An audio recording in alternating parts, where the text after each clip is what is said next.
I was very impressed with last year's Poco F5 series devices, but they have taken things to a whole nother level this year with the brand new Poco F6 and Poco F6 Pro. Inside their familiar looking boxes, you'll find the devices themselves, rubber black cases, 6 amp charging cables, and their respective fast charging blocks.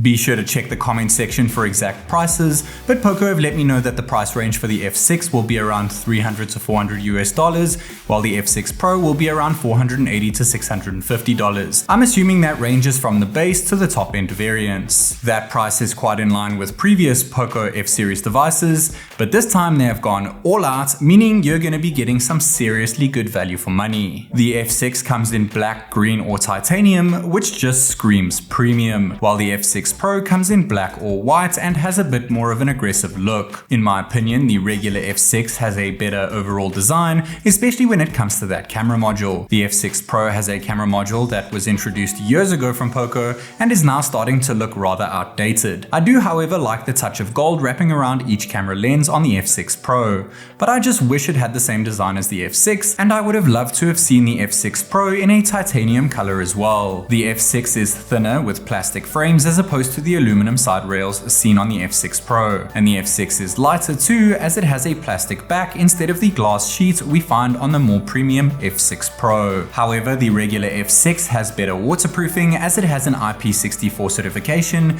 instead of the more common IP54 certification seen on the F6 Pro. The F6 also has better front glass protection, that being Gorilla Glass Victus, which should be a fair bit stronger than the F6 Pro's Gorilla Glass 5 protection. It's a bit odd that the Pro model actually has lesser waterproofing and a less protective display. That said, the F6 Pro has the upper hand when it comes to always on displays, as it can always display, whereas the regular F6 only keeps its always on display visible for just 10 seconds. That's a bit strange considering they both have AMOLED screens. The F6 seems to have a slightly thinner chin, but they both have razor thin bezels, which is always nice to see. They both have the same sized 6.67 inch AMOLED displays with 120Hz screen refresh rates and two 160Hz instant touch sampling rates. They also both have 12-bit panels which can display over 68 billion colors and support Dolby Vision, HDR10, HDR10+, and Widevine L1 content. However, the Poco F6 Pro has a higher WQHD+ screen resolution, higher 3840Hz PWM dimming, and a much higher peak brightness, coming in at a whopping 4000 nits. When it comes to software, they both make use of Xiaomi's new HyperOS software skin,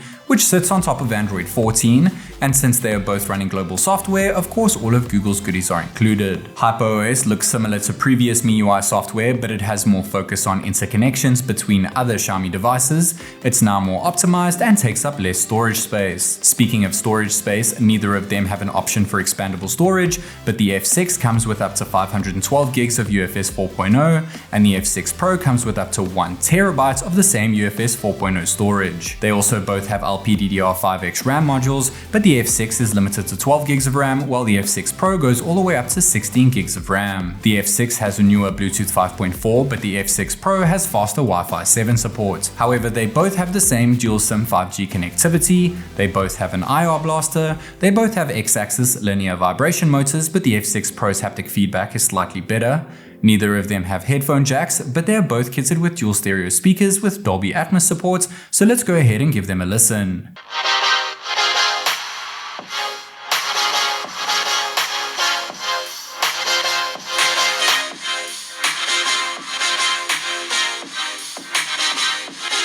They both house very large 5000 mAh batteries, but the F6 Pro can charge even faster thanks to 120 watt wide charging capabilities as opposed to the 90 watt seen on the regular F6. And to keep things cool, both of them offer liquid cool 4.0 ice loop cooling systems, though the one seen on the F6 Pro is slightly larger. Those cooling systems certainly help keep their flagship chipsets at bay, that being the new Snapdragon 8S Gen 3 CPU found inside the F6, which is a slightly dumbed down version of the 8 Gen 3, and a Snapdragon 8 Gen 2 chip which powers the F6 Pro. The 8 Gen 2 is last year's flagship CPU from Qualcomm Qualcomm, while the 8S Gen 3 is newer but has a slightly lower main core clock speed and a slightly lesser Adreno GPU. So it's normal to see higher benchmark scores get produced from the F6 Pro, but the regular F6 scores are not that far behind and sometimes even higher in certain benchmark apps, which means they'll both perform equally as well when playing graphically demanding games, so you can't really go wrong with either device in terms of performance. That said, their camera sensors are quite different, so let's kickstart things off with those selfie cameras. As I'm sure you noticed earlier, they both have punch hole notches at the top center of their screens,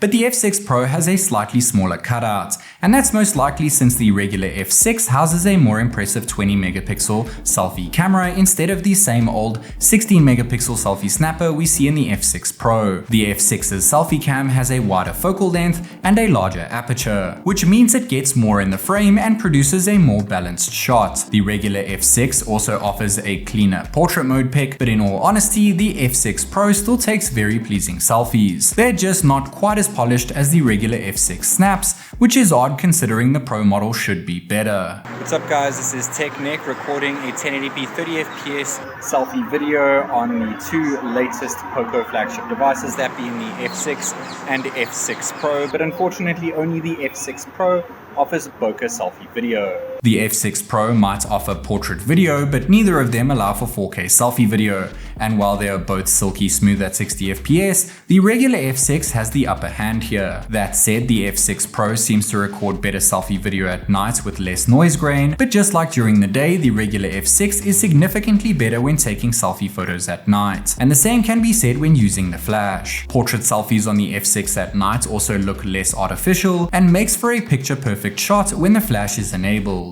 Overall, the regular F6 takes better selfie photos and videos, which is actually a bit disappointing considering the F6 Pro cost more money. I'm not really surprised, however, since it was the same case last year with the Poco F5 series devices. That said, I am pretty disappointed that neither of them offer 4K selfie video, especially when it comes to the F6 Pro, but now it's time for us to dive into those back camera setups. The F6 Pro certainly has the upper hand here in terms of its main camera, thanks to it using the Light Fusion 800 sensor, but the regular F6 is no slouch with its new Sony IMX882 sensor.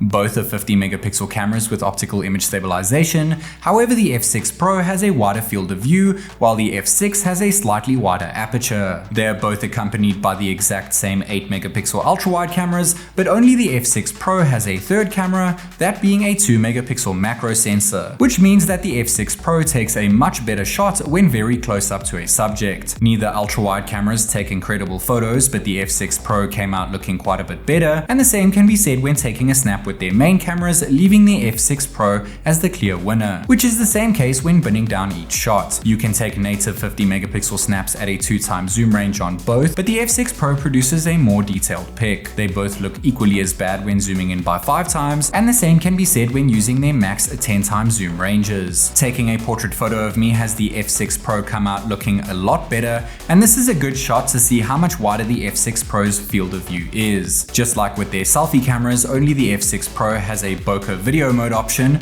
but detail certainly takes a bit of a backseat here. However, detail is booming when setting the F6 Pro to 8K video, which is something that the regular F6 skips out on. The F6 Pro also has more slow motion video options, including 1080p 960 FPS or even 720p 1920 FPS. Both of their main cams can record 4K 60 FPS video, and while they are both just as stable, the F6 Pro comes out a lot better, and the regular F6 suffers from focusing issues. Neither of them can record 4K video when using their ultra-wide cameras, which is a real shame.